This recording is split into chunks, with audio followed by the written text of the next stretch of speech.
नमस्कार मित्रांनो, एक्झाम जागर या एज्युकेशन यूट्यूब प्लॅटफॉर्मवर तुम्हा सर्वांचं पुन्हा एकदा स्वागत आहे. मित्रांनो, या आधीच्या सत्रामध्ये तुमच्यासाठीचा प्रश्न होता, लाल समुद्रातील आंतरराष्ट्रीय सागरी व्यापारावरील हुती हल्ले रोखण्यासाठी अमेरिकेने कोणत्या नावाने एक नवीन आघाडी निर्माण करण्याची घोषणा केली आहे? या प्रश्नाचं योग्य उत्तर आहे पर्याय क्रमांक 2 म्हणजेच ऑपरेशन प्रॉस्पेरिटी गार्जियन. या नवीन आघाडीची निर्मिती करण्याची घोषणा अमेरिकेचे संरक्षण सचिव लॉयड ऑस्टिन यांनी केलेली आहे. या आघाडीमध्ये एकूण 10 देश असतील, त्यांची नावे आपल्याला लक्षात ठेवायची आहेत. यामध्ये अमेरिकेसह Bahrain, Canada, France, Italy, Netherland, Norway, Seychelles, Spain, Britain या देशांचा या आघाडीत समावेश असेल. आजच्या सत्राचा पहिला प्रश्न पहा. FIH वार्षिक पुरस्कारांमध्ये वर्षातील सर्वोत्कृष्ट महिला गोलरक्षकाचा इंग्लिशमध्ये सांगायचं झालं तर गोलकीपर ऑफ द इयर हा पुरस्कार कोणाला जाहीर झाला आहे? मित्रांनो, इंटरनॅशनल हॉकी फेडरेशन द्वारे दरवर्षी काही पुरस्कार देण्यात येतात व या वर्षीच्या women's goalkeeper of the year या पुरस्कारासाठी सविता पुनिया यांची निवड करण्यात आलेली आहे. मित्रांनो, सविता पुनिया यांना हा पुरस्कार सलग तिसऱ्यांदा मिळत आहे. याआधी 2021 व 22 मध्ये सुद्धा त्यांनाच या पुरस्काराने सन्मानित करण्यात आलं होतं. या ज्या सविता पुनिया आहेत या भारतीय महिला हॉकी संघाच्या कर्णधार आहेत आणि तसेच आताच पार पडलेल्या महिला आशियाई चॅम्पियन्स ट्रॉफी 2023चं विजेतेपद सुद्धा सविता पुनिया यांच्याच नेतृत्वाखाली आपल्या भारतीय संघानं पटकावलेला आहे. ही जी स्पर्धा होती ही झारखंडमध्ये रांची येथे आयोजित करण्यात आली होती. आणि मित्रांनो, तुम्हाला कमेंटमध्ये सांगायचं आहे की या स्पर्धेसाठी जो मॅस्कॉट होता त्याचं नाव काय होतं? सविता पुनिया यांच्याविषयी हे सुद्धा नोट करून घ्या.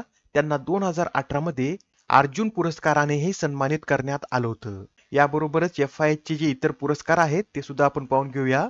यामध्ये FIH player of the year हा पुरस्कार भारताच्या हार्दिक सिंग यांना जाहीर झालेला आहे व हा पुरस्कार मिळवणारे ते तिसरे भारतीय पुरुष खेळाडू ठरले आहेत. याआधी हा पुरस्कार 2019 मध्ये मनप्रीत सिंग तर 2020-21 व 21-22 मधील पुरस्कार हरमनप्रीत सिंग यांनी पटकावला होता. या पुरस्कारात विमेन्स प्लेयर ऑफ द इयरने जॅन्डी वार्ड यांना सन्मानित करण्यात आला आहे. त्या नेदरलँडच्या खेळाडू आहेत.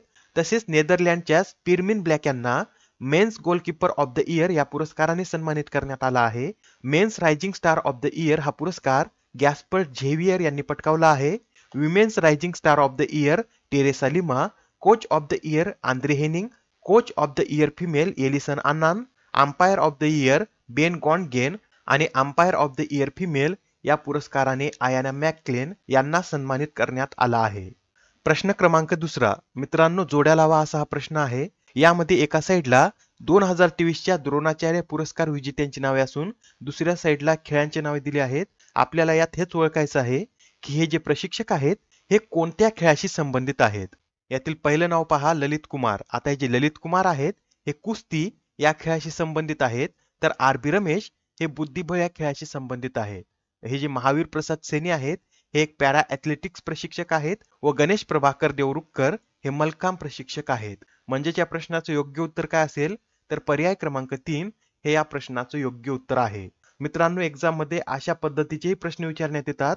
त्यासाठी आपल्याला हे पुरस्कार विजेते खेळाडू आणि प्रशिक्षक आहेत ते कोणत्या खेळाशी संबंधित आहेत हे सुद्धा लक्षात ठेवायचं आहे. आणि मित्रांनो, हे जे चारही नाव आहेत यांना नियमित श्रेणी अंतर्गत हा द्रोणाचार्य पुरस्कार जाहीर झाला आहे. यामध्ये अजून एक नाव नोट करून घ्या. हे जे शिवेंद्र सिंह आहेत यांना सुद्धा नियमित श्रेणी अंतर्गत द्रोणाचार्य पुरस्कार जाहीर झाला असून ते हॉकी या खेळाशी संबंधित आहेत. अजून यामध्ये जे आजीवन श्रेणी अंतर्गत द्रोणाचार्य पुरस्कार जाहीर झाला आहे त्यांची नावे सुद्धा नोट करून घ्या. यामध्ये जसकिरत सिंग ग्रेवाल जे गोल्फ या खेळाशी संबंधित आहेत, जयंत कुमार पुशीलाल टेबल टेनिस खेळाशी संबंधित आहेत आणि भास्करन ई हे कबड्डी या खेळाशी संबंधित आहेत व या तिघांनाही आजीवन श्रेणी अंतर्गत हा द्रोणाचार्य पुरस्कार देण्यात येणार आहे. याबरोबरच क्रीडा क्षेत्रातील आजीवन कामगिरीसाठीचा 2023चा मेजर ध्यानचंद पुरस्कार हा मंजुषा कंवर, विनीत कुमार शर्मा व कविता सेल्वराज यांना जाहीर झालेला आहे. मंजुषा कंवर या बॅडमिंटन, विनीत कुमार शर्मा हॉकी तर कविता सेल्वराज या कबड्डी या खेळाशी संबंधित आहेत. व मित्रांनो, आता जे 2023चे राष्ट्रीय क्रीडा पुरस्कार जाहीर झाले आहेत त्यामध्ये जी निवड समिती होती त्याचे अध्यक्ष कोण होते तर AM खानविलकर हे या समितीचे अध्यक्ष होते. आता हा प्रश्न पहा, आंतरविद्यापीठ स्पर्धेत एकूण सर्वोच्च कामगिरी करण्यासाठी मौलाना अबुल कलाम आझाद ट्रॉफी कोणत्या विद्यापीठाने पटकावली आहे? आता ही जी मौलाना अबुल कलाम आझाद ट्रॉफी आहे ही गुरु नानक देव विश्वविद्यालयाने पटकावलेली आहे व ही जी ट्रॉफी आहे यातील प्रथम उपविजेता हे लवली व्यावसायिक विद्यापीठ ठरलं आहे, तर द्वितीय उपविजेता हे कुरुक्षेत्र विद्यापीठ ठरलेलं आहे. प्रश्न क्रमांक 14 पहा. पर्यावरण प्रदूषणाशी संबंधित तक्रारी नोंदवण्यासाठी कोणत्या राज्याने जनवाणी कलुष्य निवारण हे मोबाईल ॲप लॉन्च केला आहे? तर आता हे जे जनवाणी कलुष्य निवारण ॲप आहे हे तेलंगणा या राज्याद्वारे लॉन्च करण्यात आलेलं आहे. या ॲपचं अनावरण तेलंगणाच्या पर्यावरण व वन मंत्री कोंडा सुरेखा यांच्या हस्ते करण्यात आलेलं आहे. बरं मित्रांनो, आता तेलंगणाचे नवीन मुख्यमंत्री कोण बनले आहेत? तर अनुमुल्ला रेवंत रेड्डी हे आता तेलंगणा राज्याचे दुसरे मुख्यमंत्री बनलेले आहेत. तेलंगणाची स्थापना 2 जून 2014 मध्ये झाली होती. या राज्याची राजधानी हैदराबाद आहे व सध्या या राज्याच्या राज्यपाल या टी सौंदरराजन या आहेत. बरं, यामध्ये एकूण किती नॅशनल पार्क आहेत? तर 3 नॅशनल पार्क आहेत. आणि ते कोणकोणते? तर Mahavir Harina Vanasthali national park, Mrugavani national park आणि कासू ब्रह्मानंद रेड्डी नॅशनल पार्क हे तेलंगणा या राज्यामध्ये स्थित आहेत. प्रश्न क्रमांक 5. अलीकडेच कोणत्या देशाने ओपेक तेल उत्पादक संघटनेतून बाहेर पडण्याची घोषणा केली आहे? तर आता या ओपेक तेल उत्पादक संघटनेतून अंगोला या देशाने बाहेर पडण्याची घोषणा केलेली आहे. मित्रांनो, अंगोलाने हा निर्णय तेल उत्पादन मर्यादेवरील मतभेदामुळे घेतलेला आहे व आता 16 वर्षानंतर अंगोला या ओपेक मधून बाहेर पडत आहे. अंगोला हा देश या ओपेक मध्ये कधी सामील झाला होता? तर 2007 मध्ये सामील झाला होता. व मित्रांनो, अंगोला हा देश आफ्रिकेतील दुसऱ्या क्रमांकाचा तेल उत्पादक देश आहे. बरं, याआधी कोणकोणते देश हे ओपेक मधून बाहेर पडले आहेत? तर 2019 मध्ये कतार, तर 2020 मध्ये इक्वेडोर हा देश सुद्धा ओपेक मधून बाहेर पडलेला आहे. बरं, आता आपण ज्या ओपेक विषयी बोलत आहोत या ओपेकचं फुल फॉर्म काय आहे? तर organisation of the petroleum exporting countries असे याचं पूर्ण स्वरूप आहे आणि ही एक पेट्रोलियम निर्यात करणाऱ्या देशांची संघटना आहे. या संघटनेची स्थापना Iran, Iraq, Kuwait, Saudi Arabia आणि व्हेनेझुएला या 5 देशांनी मिळून 14 सप्टेंबर 1960 मध्ये केली होती. व या संघटनेचं मुख्यालय कुठे आहे? तर ऑस्ट्रिया येथील व्हिएन्ना येथे याचं मुख्यालय आहे. आणि या संघटनेचे किती देश सदस्य आहेत? तर अंगोलासह 13 देश या संघटनेचे सदस्य आहेत. अंगोला अधिकृतरित्या यामधून बाहेर पडल्यानंतर 12 देश हे या संघटनेचे सदस्य असतील. आता हा प्रश्न पहा, यात काय विचारला आहे? अमेरिकेतील कोलोरॅडो सर्वोच्च न्यायालयाने खालीलपैकी कोणाला राष्ट्राध्यक्ष निवडणुकीसाठी अपात्र घोषित केला आहे?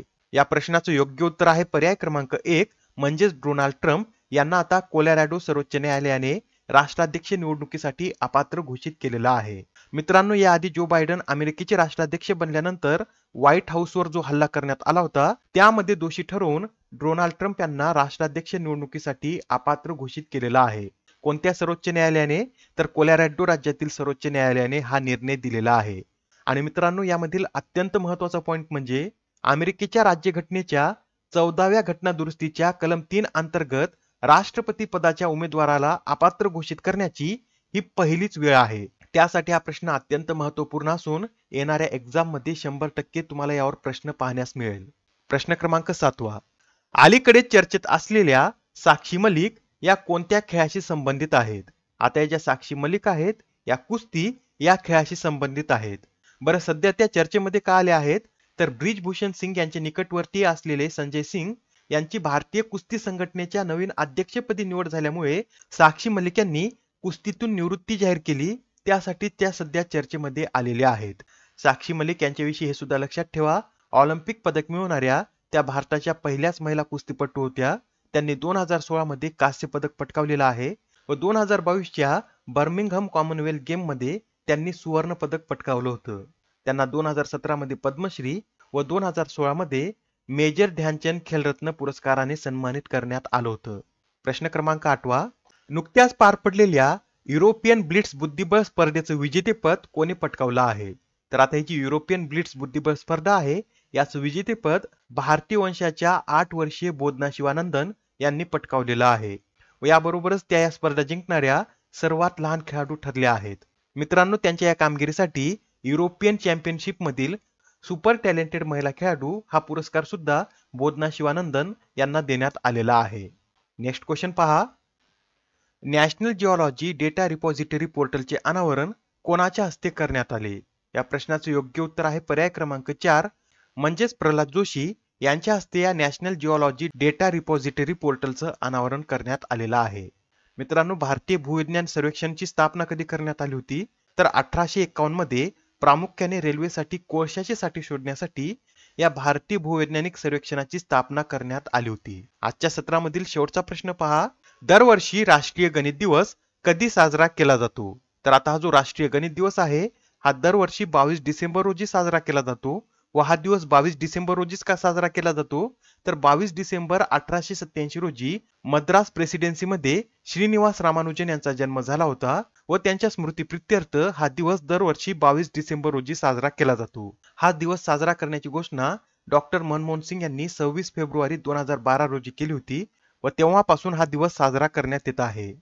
आजच्या सत्रामधील तुमच्यासाठीचा प्रश्न पहा. अलीकडेच कोणाला भूतानच्या प्रतिष्ठित national order of merit gold मेडलने सन्मानित करण्यात आले? आता या प्रश्नाचं उत्तर कमेंटमध्ये देण्याचा प्रयत्न करा.